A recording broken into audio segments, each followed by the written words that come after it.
Hey guys, welcome back to the call. Welcome back to another video. So today we have a very special guest. So here we have another Qasim. So we have two Qasims today. Qasim with a K and Qasim with a Q. So if you want to introduce yourself. All right. So yeah, hi everyone. My name's Qasim. I'm also a reaction YouTuber, and I'm very happy to be here. So thanks for giving me the time. Nice to meet you all. Thank you very much as well for coming on with us. Yeah. So I actually wanted to speak. Yeah. I was actually very shocked to see that you posted quite a few times a day, and that really shocked me because the other day I was trying to do like this recording marathon with Qasim where we spend the whole weekend just recording, and we spent like 20 hours together just freaking recording, editing and stuff, just reaction videos.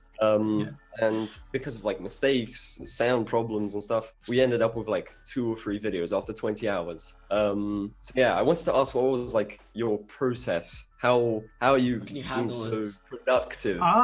Well, to be honest, I don't think that. I think you guys are only watching my channel now. If you saw me in the beginning of my channel, I was posting 10 videos a day. I think I only post maybe like 5. Well, yesterday I did post quite a lot, but on an average basis, it's normally like 4 or 5 videos a day. Sometimes it might not even be a single video, depending on my mood and what I'm doing at the time. But in the beginning it was 10 videos a day, and obviously that is quite crazy, and I could see that you guys have probably tried doing that. It just depends. It just depends on like well, you asked for the process. Depends how quick you can record. I think recording through OBS Studio is a lot quicker than editing videos. Like in the beginning, it would take me quite a long time to edit videos because I would record them on a phone and then transfer the footage from my phone to my laptop and then do everything on like, I think it's like Premiere Pro. I was actually using iMovie and then I moved to Premiere Pro and then uploading, and that's a really long process. But if you use something like OBS Studio, then you could just record straight away and then just upload it onto YouTube. It's a very quick process. That's the stage we're at right now. Recording on one thing, posting it to another, downloading it here, downloading it there, editing it here. Yeah, we did the Streamlabs thing. So we were doing like, before we used to do live streams, right? So we were trying this process with Streamlabs, right? Because it's easy, it helps us connect to different platforms at the same time and stuff.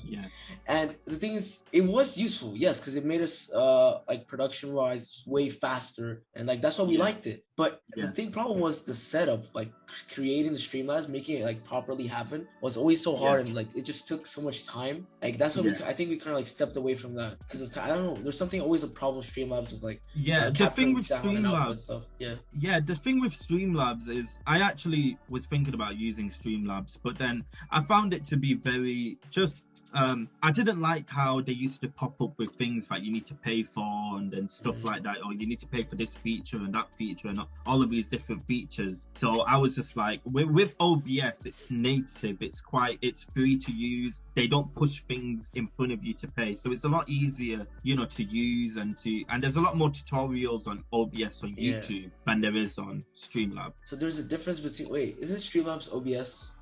Are they 2 different things? I would consider them 2 different things. I think with Streamlabs, they've made it easier for people. They've made it easier for streamers, really. With Streamlabs, they've kind of like done it in a way where, if you wanted your donations to turn on, or if you wanted to find out if somebody had just subscribed to your channel, then it's easier to do that on Streamlabs than to do it on OBS. OBS is what I would call the foundation to what Streamlabs is today. Oh, okay, that's pretty interesting actually. Maybe we should hop on that actually, definitely. Yeah. So what causes you to like decide that you needed to post so many times a day? Because like why not just post a few times and like once a week or something? It just depends on your audience and how. I mean, when you start your YouTube channel, everything is about content. I mean, that's what I was doing in the beginning. I remember when I started my channel, I knew that I did start doing like 1 video a day, and it wouldn't really boost my audience up.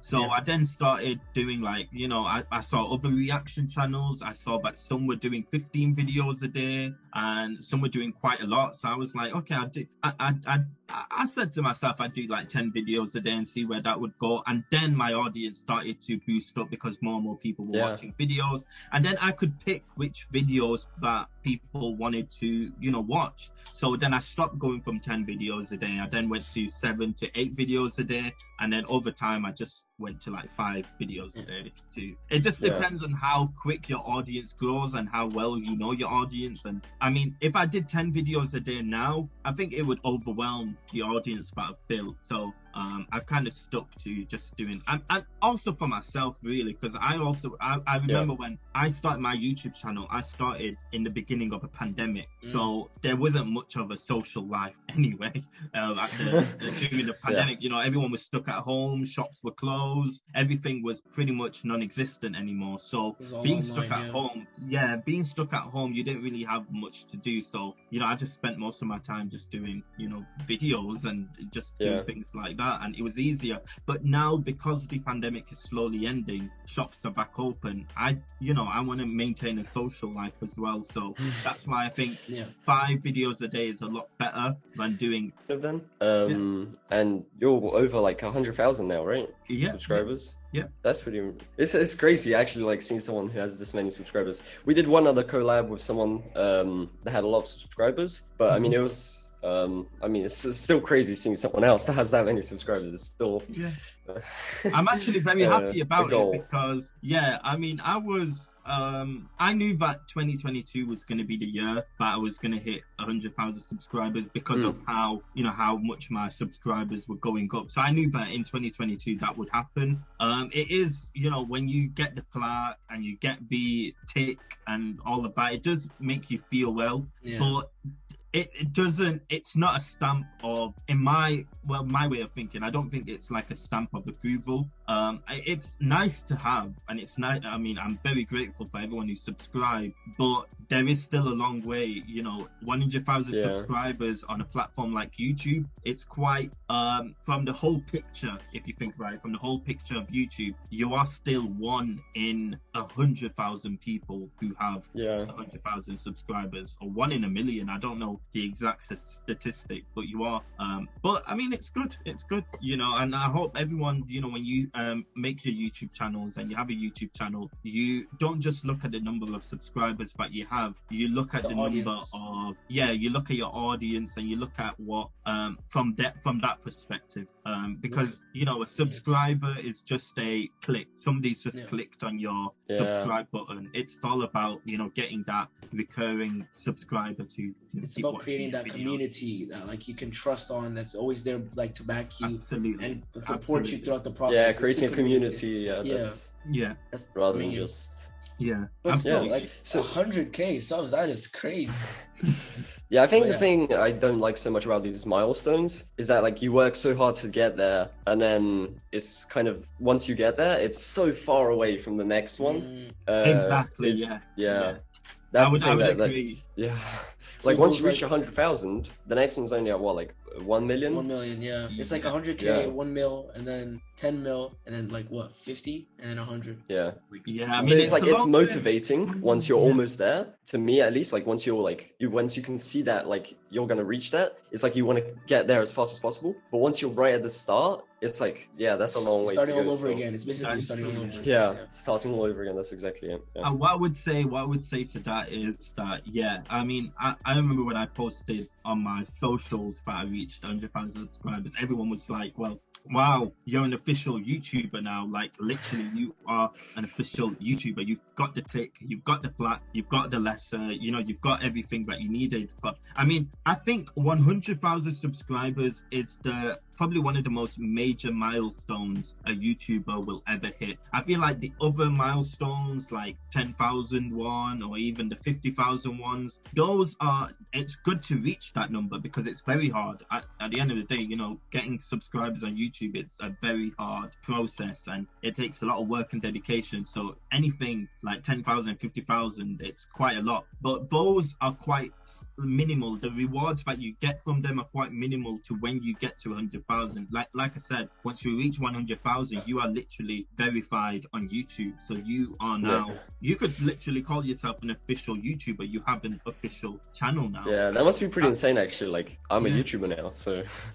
Yeah, but I'm not just a YouTuber, because I also have a I also have a career at the side. Oh, really? Okay. Yeah. So, but like, if you wanted to, do you think you could like be a full-time YouTuber? Like, could YouTube sustain you? Not really. No, not at this moment in time, because like I said, I've got a career. YouTube for me is just in the beginning when I didn't have a career, YouTube, like I said, I started during the pandemic. I started just as I graduated from university, so it was literally the only thing I could do. And then once I got the job that I've always wanted, YouTube kind of just became a hobby for me. It just became something that I wanted to continue, and I think I've done quite well since then. But would you like to be like use YouTube like to sustain, or would you rather I would love to, but if I'm being totally honest with you guys, I know that you guys also want to get into reactions and stuff. Reactions aren't a sustainable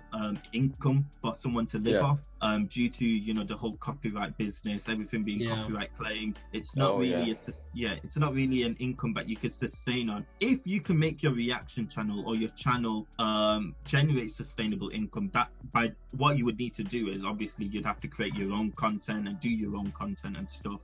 Then maybe, like, if for example I started doing vlogs or challenges or just videos of myself and those did really well and got me more subscribers, then maybe one day I would love to just do YouTube and live off YouTube. But at this moment in time, I don't see that happening. Right. Yeah, that's pretty cool. Because I think that's like the ultimate goal. Like, making YouTube a career is like it's every kid's dream. Exactly.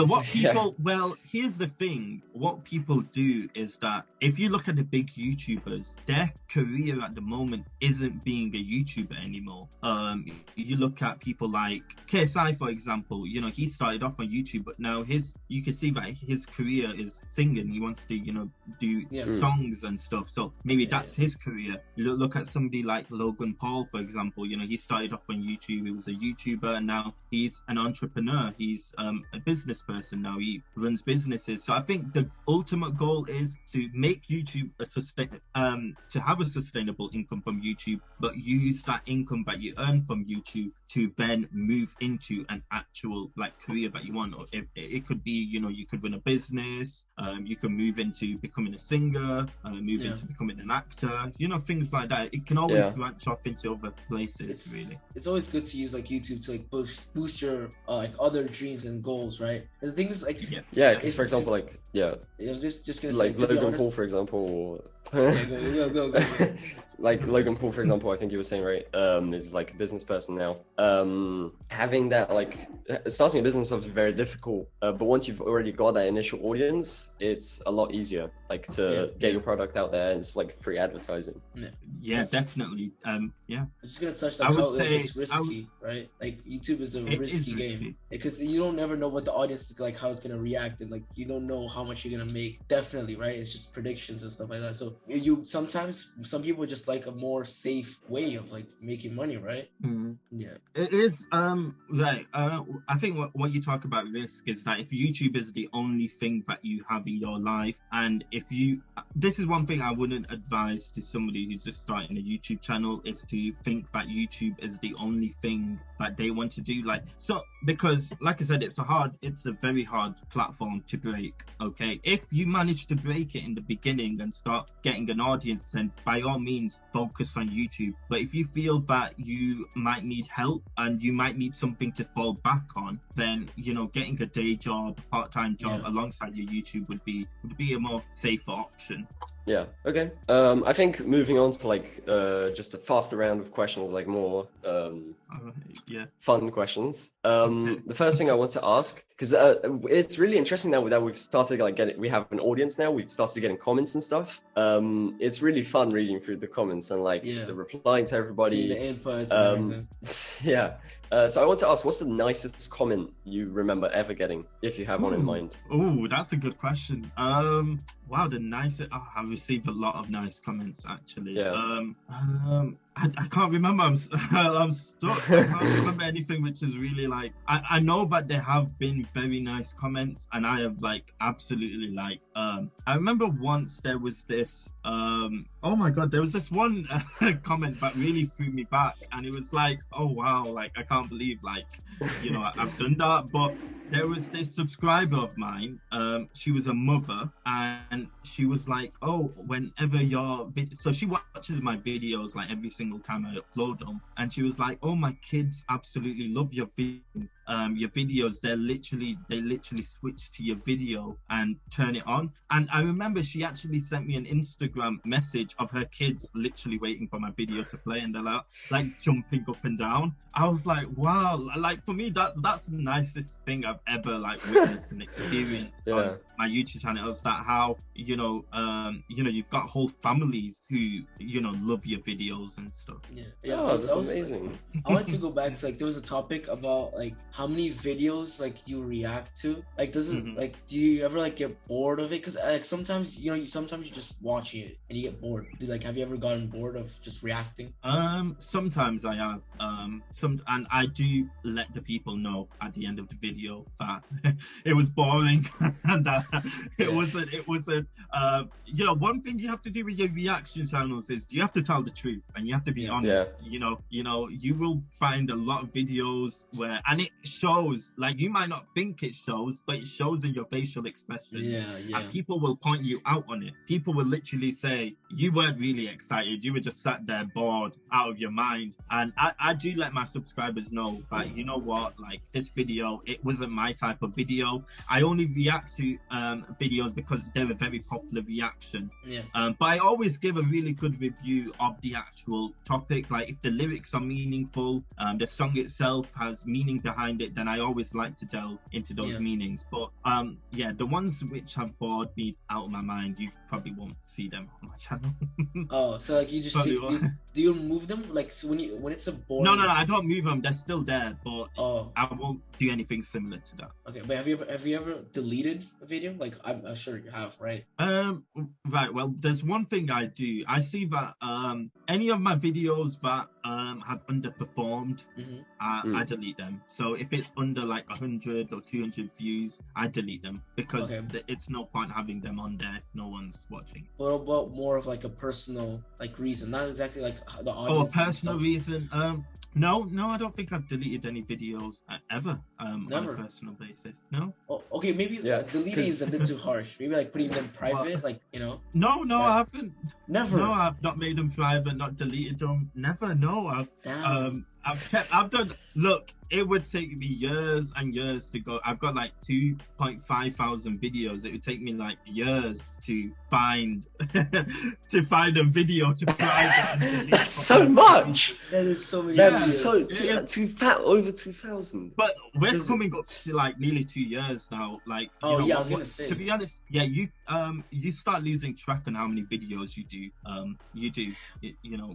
It's crazy, isn't it? That's a big number. That's amazing. That is crazy. Because we've like before we actually just started to get an audience on YouTube, we were like on and off because it's very like uninspiring. You're recording for 2 hours, 3 hours, and then nobody watching. But it was an on and off relationship thing.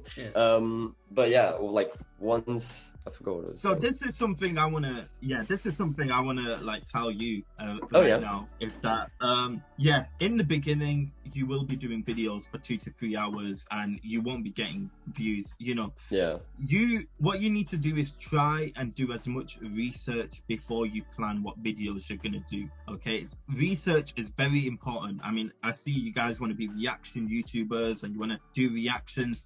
You need to have you need to research all the big reaction channels, all the trending reactions that are happening at the moment, and you need to judge whether you can do that and whether you can make it pop up in. I mean, if I'm being honest, I think I found it a little bit easy for myself because what happened was I kind of hit YouTube off after like 2 weeks. What happened was because I was gonna say you grew fast, right? Like very fast. 2 years is fast. But that's what I mean. I did 10 videos a day, and it shows that the more content that you have on your channel, the more your content will grow. Because the one thing is, you will have 10 videos. Out of those 10 videos, one video or 2 videos, hopefully, will pop. And from those 2 videos, your channel can grow. So what I would say to you guys is maybe do 10 videos a day, or if you've got the time. Because remember, time is also a big enemy when it comes to YouTube as well. It's all about time as well. When I started, I had time. It was a pandemic. We were stuck at home. You know, do you guys go to school or anything like that?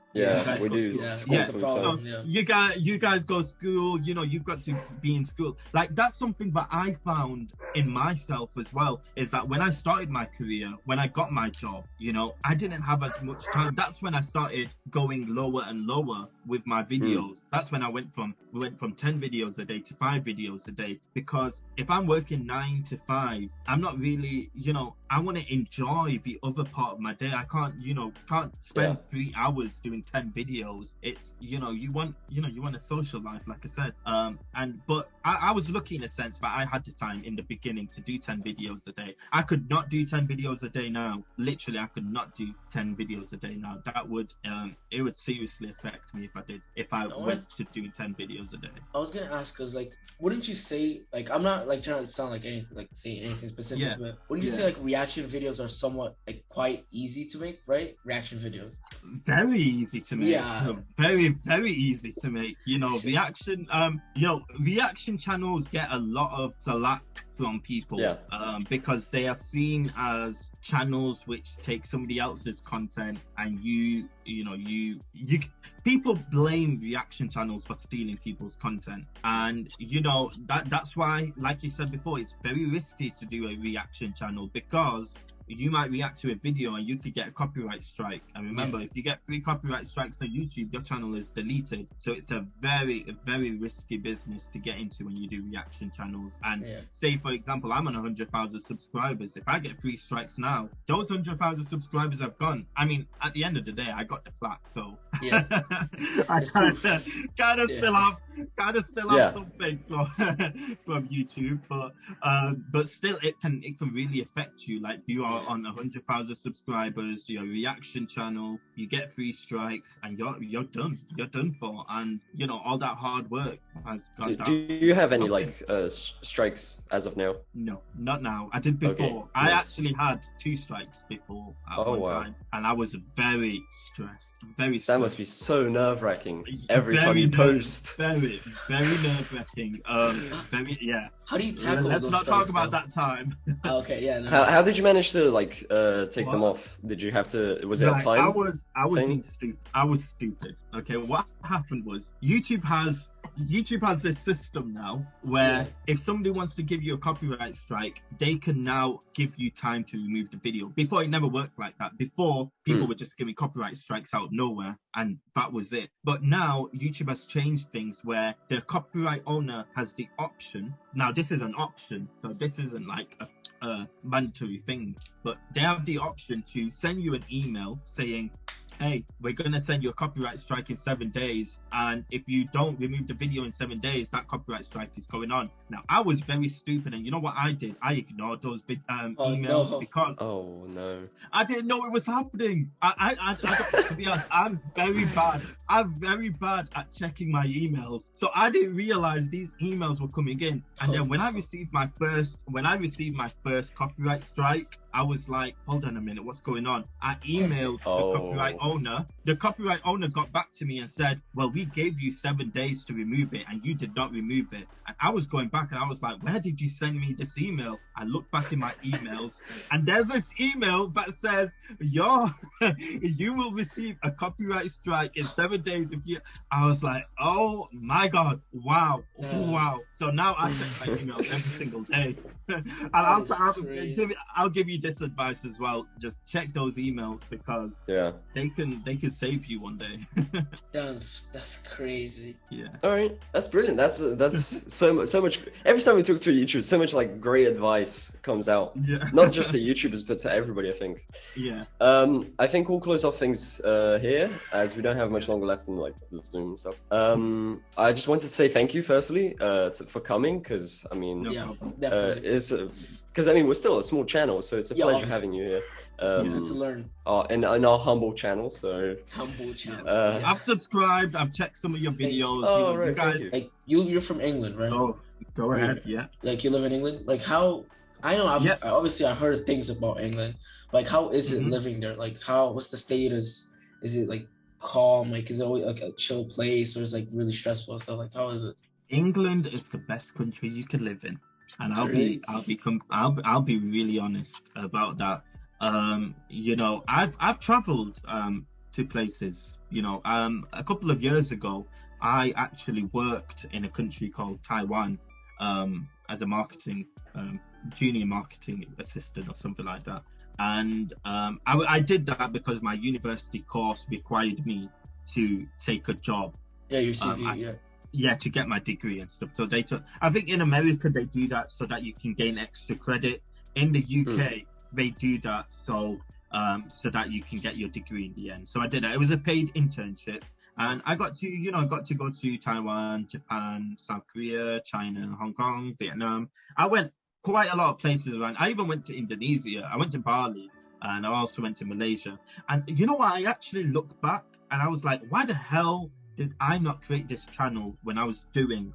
Yeah, that would have been great. It would have been like the recording vlogs. Yeah, exactly. It just would have made sense if I had this channel. Like I could react to like Indonesian songs, and then maybe I could go to Indonesia and like react to the food or react to being there. But I guess much potential. There's so much potential. I think the thing is like with travel vlogs. So I tend to travel quite a lot. But every time we go to a place, like I've thought about doing like travel vlogs before and stuff, like even together with my family or something. I feel like it tends to ruin the holidays. Like I feel like it still of course be enjoyed, but like every time you stop at a place, you're just like fully there. You're like seeing it all through a camera at the same time. Like you're always thinking, oh, hold on, let me just get my camera out, do this, oh, let's take the shot again. And it just, I don't know, it just makes it feel less in the moment. I'm actually, you know what? I did have a YouTube channel when I was in Taiwan, and I did do travel vlogs. I have another channel. It's a gaming channel, which I started back in 2016. It has like 13,000 subscribers. I'm really bad. I'm really bad at maintaining that because of this channel. And I always say to myself, I'll always go back to gaming. But then it just never comes up. But when I had that channel, I did do travel vlogs. I did do videos of me in Indonesia and me in Taiwan and me in Japan. I did a series of me in Japan. And I understand, what you're saying about, not physically being there and not being in the moment. And, I feel that, and that's why I kind of stopped doing like quite a lot of travel vlogs because, but if you naturally when we're on holiday, we take out our phones and we take pictures and we take videos. So why don't, you use the footage that you naturally take of the environment to, use as a vlog or use as something. But like I said, people have we're talking about people's careers here. People have a career in travel vlogging, and they get paid to stay in a hotel or get paid to be then at the point that the holiday's paying itself, it kind of changes. I don't mind recording at that point. I don't mind stopping and exactly. And that would be nice. I do have ambitions of making my channel a travel vlog kind of channel, but I don't know if I'm ready to do that yet. I was gonna say like make like the recording and kind of because you said you have like a different channel, like do you have like what, 2 channels? So there's the MQK TV channel, which was my gaming channel, and then I have this channel which is Qasim Kiani. This is my main channel now. This replaced MQK TV. Okay. And then I have another channel which I started called Qasim Kiani X2 times 2. And that's the channel where I want to go back to basics and back to the beginning and starting the channel all over again for the sake of it. Because I was gonna say, because that is cool. Like that's sometimes like some people actually do that because it gets like boring, and sometimes you just gotta start from zero.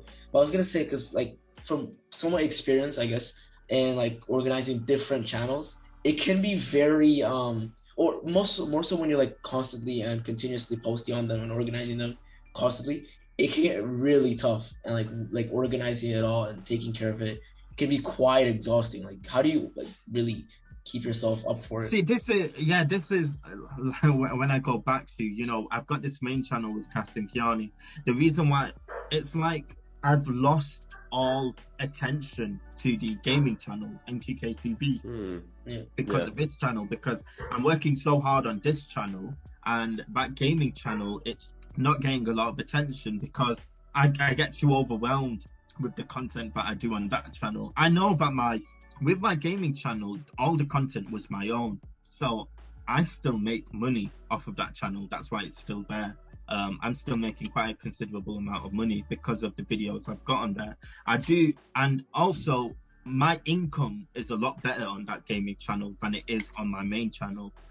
So sometimes I do say to myself, like, you know what, let's do a video. There's a game I have on there, it's called Avakin Life. That's the game that kind of got me started on there. It's quite a popular game nowadays. A lot of people play it. A lot of people have an account on it, and they do a lot of stuff like events. So I'm thinking, like, when the next event goes up on that game, might as well do a video. I know that I did Roblox videos on that channel, and they did considerably well, I would say. That's why I really want to go back to, you know, when I have time and I've got some free time, maybe I'll open Roblox or Avakin Life up and do a video, because I know that there's an audience still there, and I get messages from them to this day saying, where's your videos? You're not uploaded another video in like months. And I feel so sorry for them, because these are the guys who were there when I first started YouTube, and now I've kind of like left them, and I hate knowing that there's people out there who are waiting for your next video and don't know when it's going to come out. And you know, I'm definitely gonna look into that and see what I can do. Yeah, that is considering like the different channels and stuff. It's and then it's always like also hard to regain the trust and like their interest. It's always hard, like when you leave them. That is very true, because I remember on my gaming channel I would average around, you know, maybe 3,000 views a day. And then when I stopped, I mean, you guys can see it for yourself. You can see my recent video on there, and you can see how it doesn't match up with the views I was getting before. It's because of the big time. There's a bit like, I do a video on there like once every 3 months or once every like 2 months or such. And, you know, you can that harms the channel, by the way. When you don't upload consistently, you harm your channel. That's why I've seen that happen with my reaction channel. I remember once I didn't post for an entire week, and my subscriber rate just started to drop and drop and drop. You know, I was going from 100 subscribers a day to 20 subscribers a day. I was like, well, wow, I need to pick things up again. You know? Yeah. Oh, I had something on my mind. You know how like basically to make money in YouTube, it AdSense, right? That's how it works. Mm-hmm. Like, usually, like, how many like AdSense or ads do you put like usually per video? Now AdSense is also based on which country your content is from and where your audience is from. I'll be very honest with you. Indonesia isn't a country where revenue is quite good. Okay, so in contrast to Poland, Polish revenue is quite high in regards to Indonesia, and that's just based on the economy of that country. Okay, how people purchase things online, how people, you know, watch things. Like AdSense is very complicated to get into, but if you watch content, or if your audience is coming from a country where the economy isn't as stable, you know, the definition between a developed country and a developing country is that a developed country, the entire country's infrastructure is stable. A developing country is where the entire country's Like there might be certain parts of the country which are doing really, really well, but there's still certain parts of the country which are not doing as well. You know, AdSense works on people watching the advert and people clicking on the advert and then people buying something from the advert. Now, usually with Indonesians, they won't watch the advert, they'll skip the advert. But if you come from a developed country, you know, you might see an advert. Like, for example, you're from the US and then you're from England.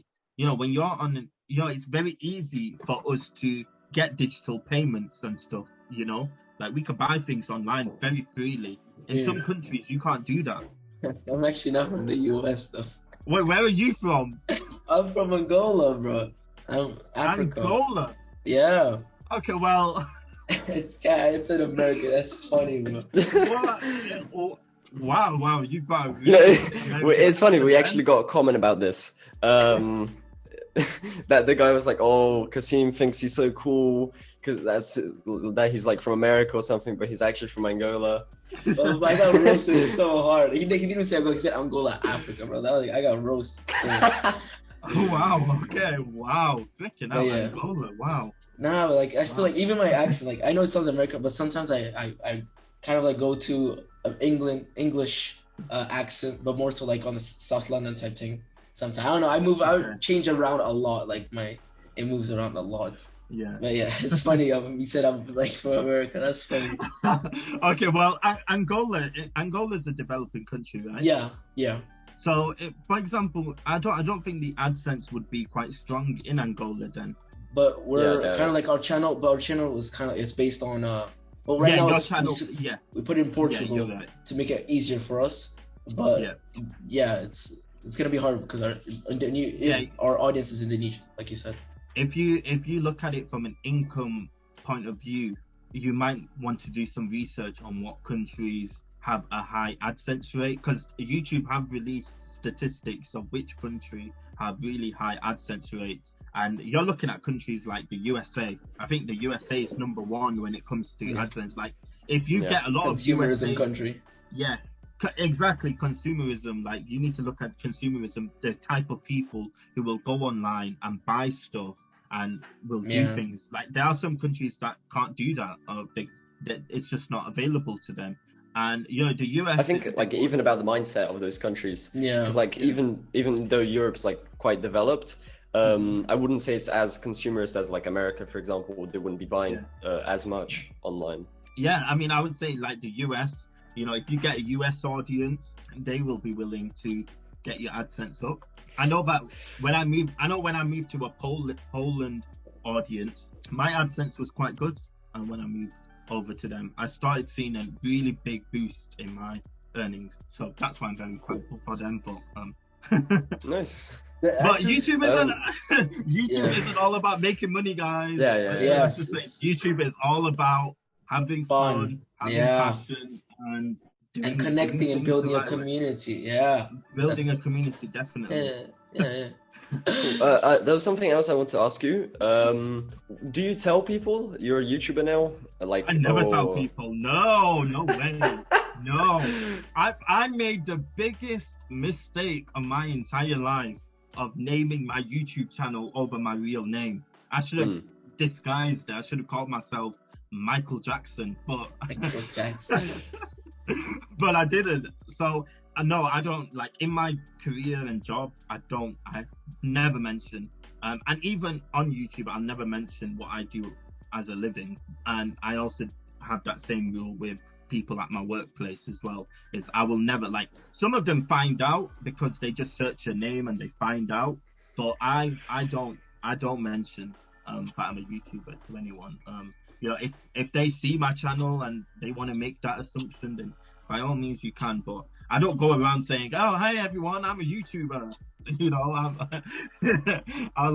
because I mean, a lot of people are embarrassed as well of like doing YouTube or like TikToks and things like that because it's considered cringy, and sometimes it is. But yeah, I think I used to be quite embarrassed. Like, I think I used to have a channel and it was cringy. And once like my school found out about it, it's not like they like bullied me or anything, but I was so embarrassed I deleted my. It's not like I had any subscribers, but I still deleted the channel. But like now that we've got like a few subscribers, it's like, if people find out about it, I don't mind as much, like.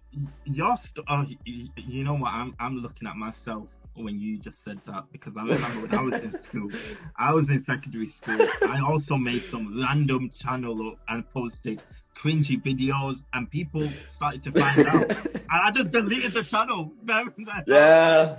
So I did delete all of these videos, but I don't mind now if people find out, because exactly. And to be honest, if I had this channel back when I was at school, I had this reaction channel back when I was at school, I wouldn't really be embarrassed, because I'd be like, well, 100,000 subscribers. Yeah, I have subscribers. Can't go wrong. Yeah, at that point it stops being like a burden. It's more of a flex, Yeah, exactly. Got that many. Yeah, because like even now, I kind of, I'm not gonna lie, I kind of flex about the channel real quick, but still, like before, like even because I said I dabble in like different channels. I have ones that haven't grown and are like a gaming channel, right? It's for me, it's like really weird, but for me, it's like also just about having fun, Like I was just having fun with friends, like playing games while making YouTube videos, and it's just sometimes you gotta forget like YouTube itself and what people think, just having fun. It's all about having fun, but you wanna I know that you guys, this reaction channels are the majority of what YouTube is today. YouTube is majority reaction channels. People are reaction channels, they're all coming up. You are in a saturated market at the moment. Yeah, it's very saturated. People are all over the place, but if you could do one video that can pop, then I would hang on to that video for the rest of my life. That's exactly what we did. You got Indonesia, you got views from Indonesia, you got your subscribers from Indonesia. Now you just need to hold on to Indonesia and just explore and grow, and you'll get somewhere. You guys got 2.7k views in one day. Yeah. And then you got 4.2k views in 6 days. And then, you guys are doing really good. And also with the podcasts and stuff. Yeah. So do you guys understand how you got 32,000 views from that one podcast that you did? Yeah, we obviously. Yes. So that's what I mean by holding on to something that will do well. It's like if you look at that podcast and you find out that, oh wait, hold on a minute, I'm getting a lot of views from this, I need to keep doing this type. You might notice so basically we did like a collab with another YouTuber, and I think he has like almost 200,000 now. No, we had we found him on Amigo. Like he did this like weird thing. He like fully trolled us like on Amigo and shit and stuff. And then after we did like a collab with him, like he after he like did the like pranked us and stuff. He agreed to come on our channel just to, like for a talk, and then he gave us a shout out on his channel as well to say sorry for the prank and stuff. It was like that's literally what boosted the channel basically. It was that's and then that shout out is like we pray for her. And then we made another like 2 episodes just with that guy because it's what people liked. So I think it's awesome stuff. Pray for her, bro. Do it, Rafa. Do it. But but I see that you're starting. I mean, you know what? Depending on how much time you have, doing 5 videos a day. Do you guys see yourself doing that much? What? Wait, what?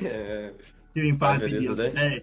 No, that's the thing. Right now we're posting once a week. So I think it will be like a slow incline. Like it's very hard with school. It's just there's no time.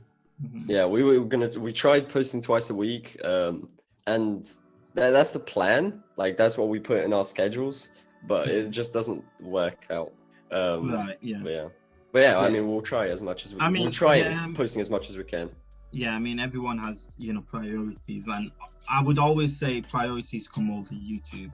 Okay, don't chase the YouTube train, and you'll do well. Thank you. All right, thank you. It is crazy because we don't want to obviously get so focused on YouTube and then miss assessments. You obviously don't want to do that. Well, you obviously don't want to fail in school and then think YouTube is gonna YouTube is gonna pay the bills, but it could get to that point. You never know. Yeah, it's definitely a lot of like time management. Obviously, it's just about that. But yeah, Rafa, you were saying something. The schedule. Yeah, having a schedule. Yeah, I was just saying more recently, now that we're trying to upload more, or moving towards that, I think finding that balance between school priorities, other things we have to do, and YouTube has been challenging, especially with two people fitting like our schedules together, and then seeing where we have like free time that overlaps. Yeah, we're dependents. Yeah, it's a dependent thing. That is true. Okay. Unless there's anything else you guys want to say, I think we can like start to wrap it up. Nah, like we definitely like touched base on like the interests of like growing YouTubers. Like it's crazy how you can grow through YouTube and how it works, the behind the scenes and stuff. It's always good to know, and other people's perspectives and opinions. Obviously, it's always good to learn about them and how they can affect us and like helping us as well. Definitely.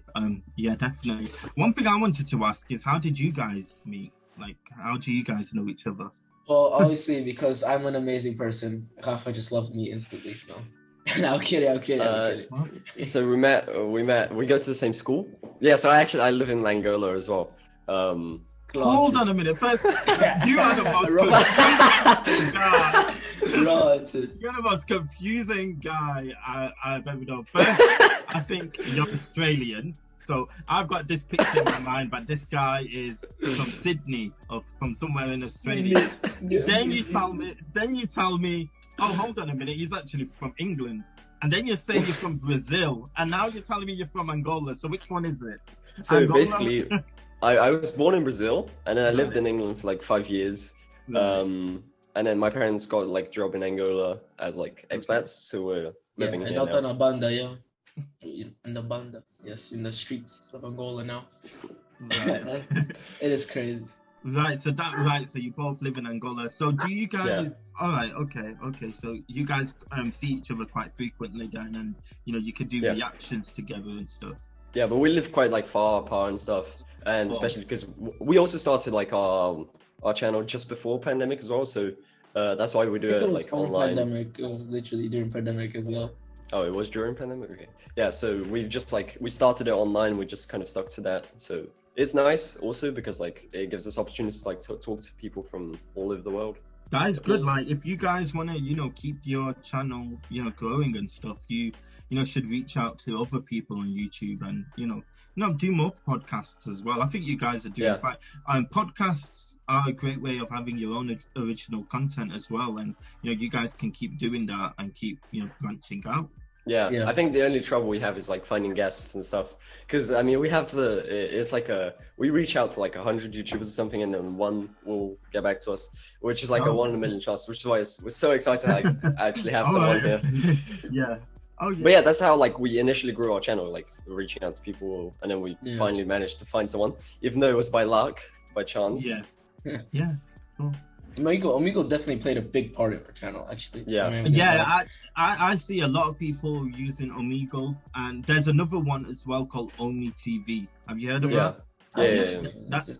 That's really big in Indonesia, by the way. You might want to. Yeah, that's what the YouTuber that first gave us that shout out. That's like what his channel's all about. Yeah, talking to people on Omi TV. Yeah, I actually and like pranking people. And then we met him while he was like doing one of his videos, and he actually pranked us, and we were like, "Oh, what the hell? No way, you're actually a YouTuber and stuff." How did he and we were prank like, "Oh, you? What did he do?" He just like basically, I don't know how he like knew basically where we were, like what we did, and like some personal information basically of ours, which was pretty crazy and weird. Yeah, like our YouTube channel and stuff. Oh right, okay. But definitely, if you guys want to check out the video that you guys watching right now, obviously, check out the channel and go see that video to see what happened. Definitely. All right, cool. Thank you guys for watching. Definitely go subscribe to Qasim's here. Not the other Qasim, the new Qasim guest. I mean, you can subscribe to as well. Qasim's channel. We'll leave his channel down in the description, so definitely go check that out, guys. Thank you for watching. Until next video. No problem. All right, see you. And like and subscribe to us as well, of course, guys. I was gonna say, I was gonna say you completely forgot about us, but yeah, like and subscribe. Don't forget to comment down below what you want to see next and guest as well. It's crazy, and I don't know, it's kind of weird, but still a lot of people aren't subscribed, and it's pissing me off. I'm not gonna lie. Still a big percentage aren't subscribed, but they're still watching the videos. But yeah, I'm not gonna say anything else.